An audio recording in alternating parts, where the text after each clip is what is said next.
tayo mag-secret file, ay ilike mo muna ang video na to at mag-subscribe na sa aming YouTube channel. Don't forget to click the notification bell para hindi ka nahuhuli sa latest episode ng DJ Rocky's Secret Files.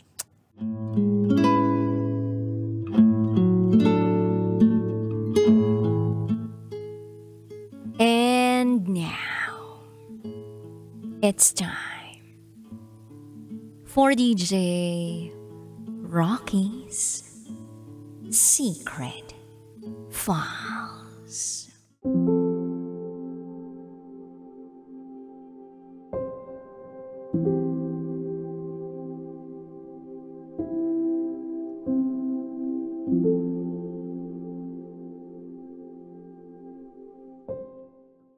Kung pwede lang balikan ang nakaraan, gagawin ko para mabuhay ulit.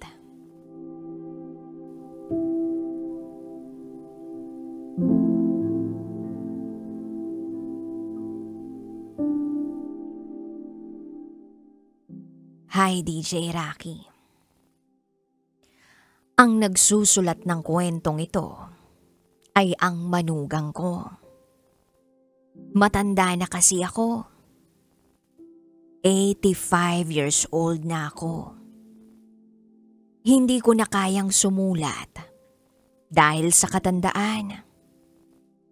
Kaya naman, binibigkas ko na lang ang mga gusto kong sabihin at ipasulat.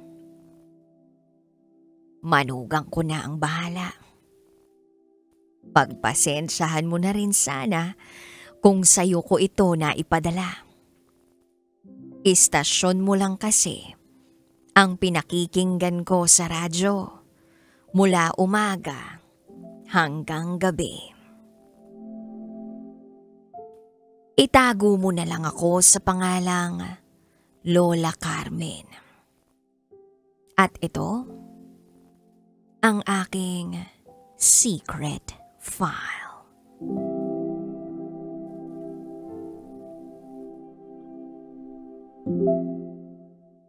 Pinanganak ako rito sa Bisaya noong taong 1940. Pinagdaanan ko ang maraming yugto sa kasaysayan ng bansa at ng mundo natin sa nakaraang 100 taon.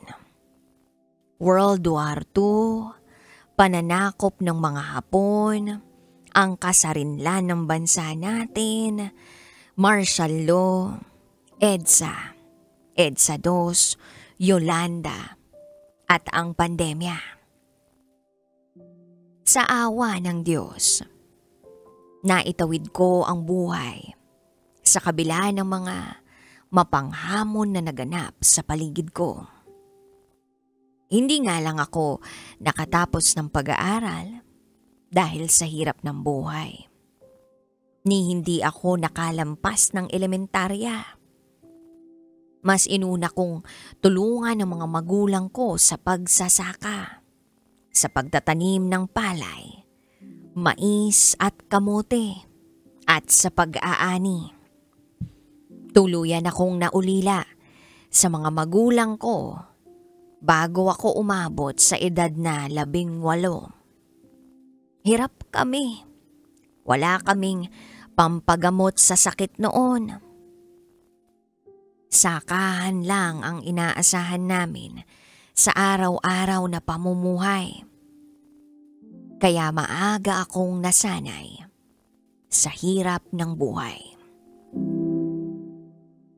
At habang humaharap ako sa hamon ng buhay ng mag-isa dahil sa pagkawala ng mga magulang ko at dahil wala rin naman akong kapatid, nagkaroon ako ng pagkakataon na umibig. Nakilala ko ang aking asawa, si Juancho, sa edad na 19. Isa siyang mangingisda. Sa palengke kami nagkakilala. Nagbebenta ako noon ng kamote at gulay. Siya naman ay naglalako ng isda. Nagkaroon kami ng magandang tinginan at hindi ko na namalayan. Nauwi na pala yun lahat sa isang magandang samahan. Naging katuwang ko siya sa buhay kung kaya't kalaunan nagpakasal kami sa simbahan. 1963. Wala gaanong garbo, simple lang. Wala nga akong mahabang bestida. Wala rin siyang formal na suot. Payak lang kaming humarap sa pare sa altar ng simbahan. At doon na kami nagsumpaan bilang mag-asawa. Sa paglipas ng mga taon, nabiyayaan kami ng 7 anak. At ngayon ay may mga apo na kami. Aabot na ng mahigit 20. Napagod na nga akong magbilang. Siguro, DJ Rocky, ang pinaka tumatak na ugali ko sa aking asawa, mga anak at mga apo ay ang kasungitan ko. Oo, masungit ako. Nasanay akong seryoso sa buhay. Ang gusto ay kung ano ang laging tama at kung ano ang mabuti. Umiiwas ako sa masama, sa hindi kailangan, sa mali. Prinsipyo ko na yan, na siguro ay naitanim ko sa mga anak ko. Madalas din kaming magkaroon noon ng mga alitan dahil hindi hamak na ako ay isang striktong ina. Malupit akong magparusa kapag may lumalabag sa mga patakaran ko sa bahay. Kapag hindi na uwi ng maaga, luluhod sa butil ng asin at magdadasal ng rosaryo. Kapag may nabasag o naiwalang gamit, makakatikim sa akin ng sinturon. At kapag nakipagkasintahan, kahit mahigpit kong ipinagbabawal, pinalalayas ko sa bahay. Umuuwi naman pagkatapos ng ilang linggo. Sa madaling salita, disiplina ang pinaiiral ko sa bahay at sa buhay. Pagdating naman sa aking asawa na si Juancho, siya ay pinagsisilbihan ko mula paggising hanggang sa pagtulog. Simula kasi noong maging ina ako, siya na ang kumayod para sa aming dalawa. Ang lupaing sinasaka ko noon, siya na ang humawak at nagpalago. Kitang-kita ko sa kanya ang kanyang tikas at paninindigan na mapagbigyan ng mga pangangailangan ng pamilya ko. Hindi kami nabuhay sa yaman, pero hindi rin kami namulubi simula noong siya na ang naghahanap buhay at nagtaguyod sa amin. Malaki ang pasasalamat ko sa may kapal dahil binayaan niya ako ng mabuti, matino at mapagmahal na asawa. Kahit kailan, hindi siya nangaliwa sa akin. Hanggang sa huling hininga ng buhay niya, na nagtapos noong kalagitnaan ng pandemya. Oo, iniwan na ako ng aking asawa noong 2020 dahil sa pandemya. Hindi na namin siya nabigyan ng maayos na burol at libing. Wala pang 24 na oras. Nakalibing na agad siya. Walang maayos na paalam. Walang pagkakataon para ibalik ang panahon para baguhin sana ang mga nangyari sa nakaraan. Sa ngayon, ako ay nakatira sa panganay kong anak. Isang engineer ang panganay kong lalaki Maayos ang kalagayan ko rito. Ang mga kailangan kong gamot, ang araw-araw kong pagkain, ang silid na kinalalagyan ko. Lahat ay meron ako dahil sa tulong ng panganay kong anak at ng mga kapatid niya. Lahat sila magaganda na ang buhay. May mga sarili na ring pamilya kahit wala na ang tatay nila. Pero dahil na rin sa pagkawala ni Juancho, may puwang na naiwan sa aking puso. Kaya isang araw, may nangyari sa akin na tila hindi ko kontrolado. Pero totoong nangyari sa akin. At hanggang ngayon, hindi pa rin ako makapaniwala.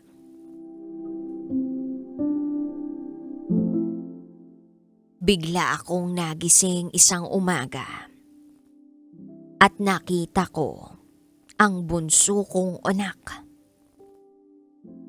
Pero parang may mali. Naging bata uli siya. Pagkatapos, nakita ko naman yung iba niyang mga kapatid. Unti-unting lumalapit sa higaan ko. Lahat sila, puro maliliit pa. Hindi ako makapaniwala. Nagbalik ba ako sa nakaraan? Paano? Natulog lang naman ako. Sa gulat ko, tiningnan ko ang paligid. Nakita kong nakahiga ako sa kama. Na munting bahay kubyo namin noon ni Juancho. Ang bahay kung saan unang lumaki ang mga anak namin.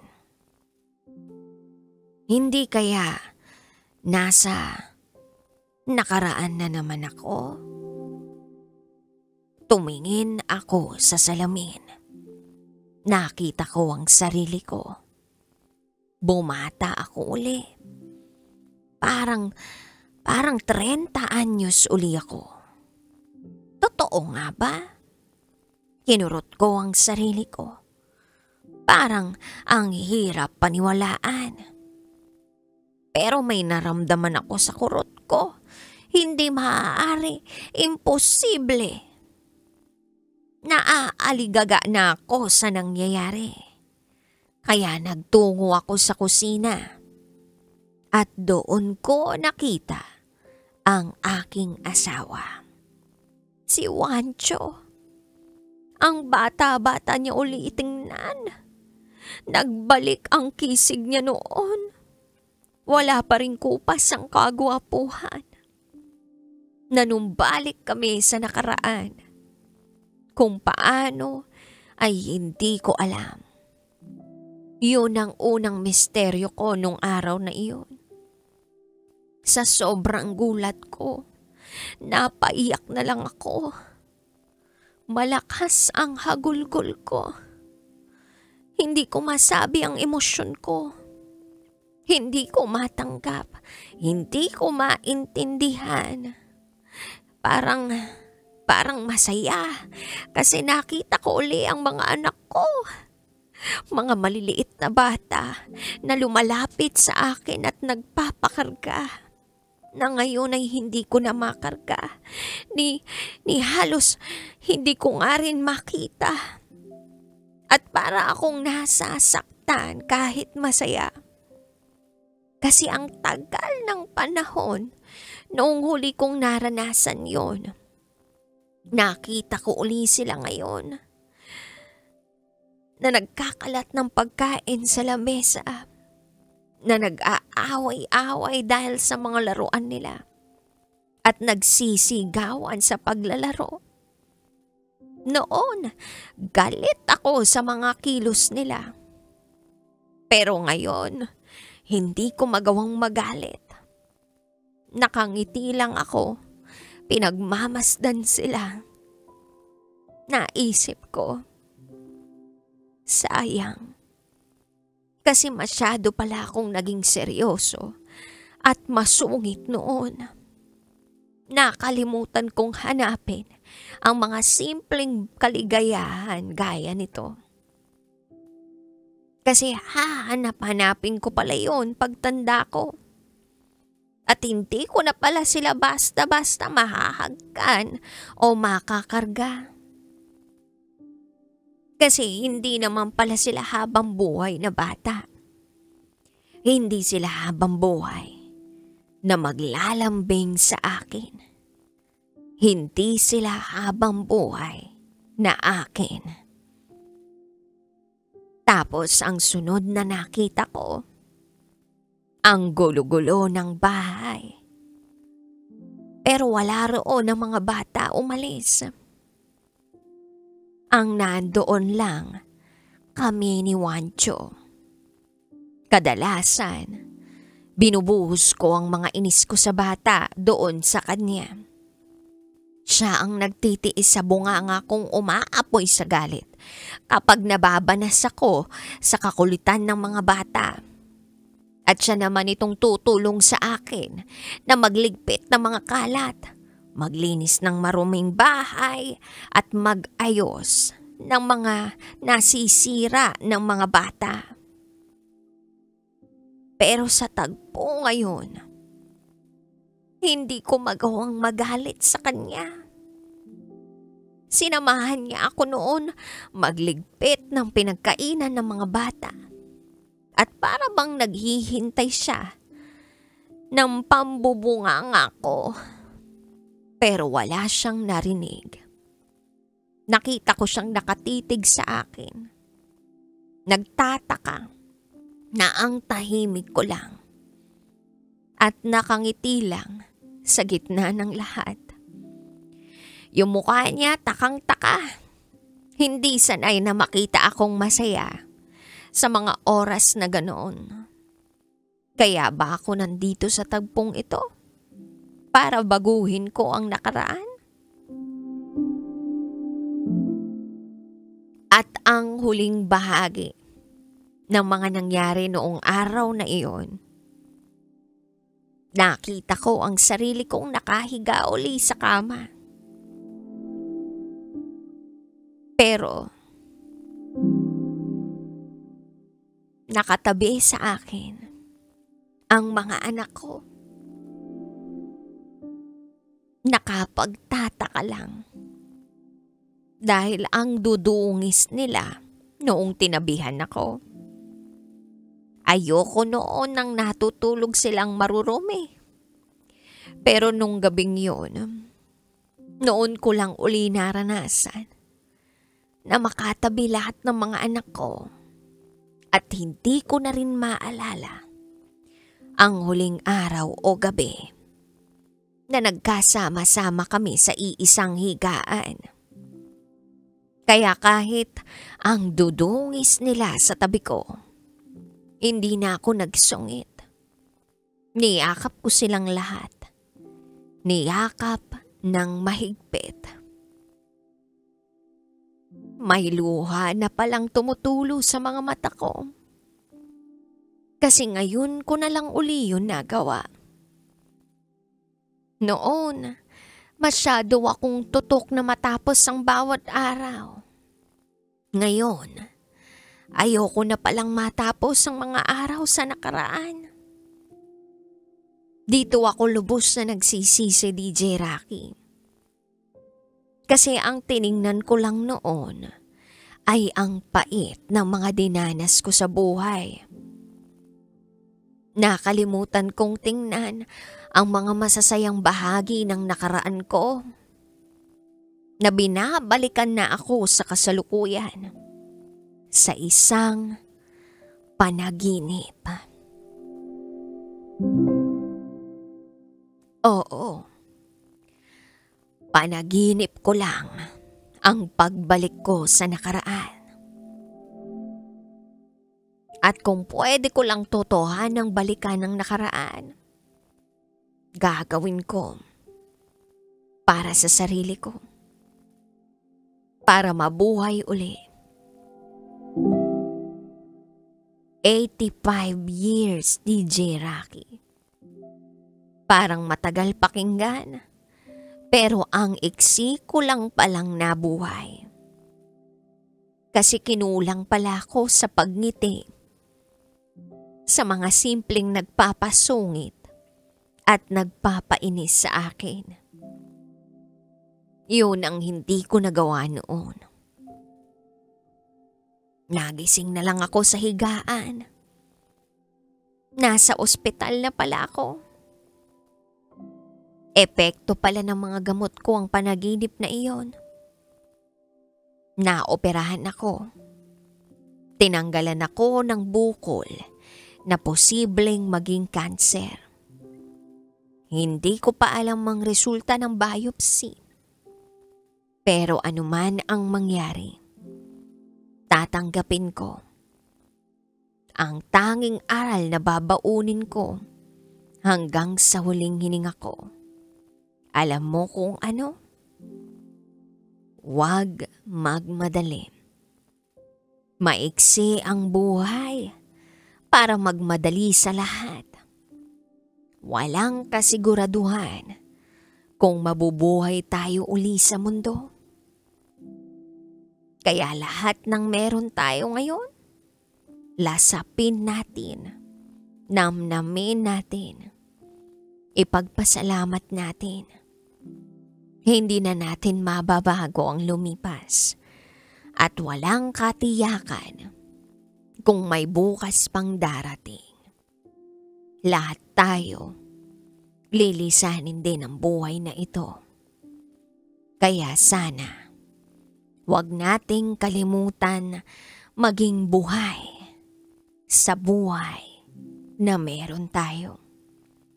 Piliin nating maging buhay sa kasalukuyan. Salamat sa pagbabasa ng secret file ko tungkol sa karanasan ko, DJ Rocky. Hindi ko maipapangakong susulat ako uli. Pero hayaan na lang natin ang panahon na magpasya kung magbibigay pa ito ng pagkakataon. Muli, salamat. Ako si Lola Carmen. At ito ang aking secret file.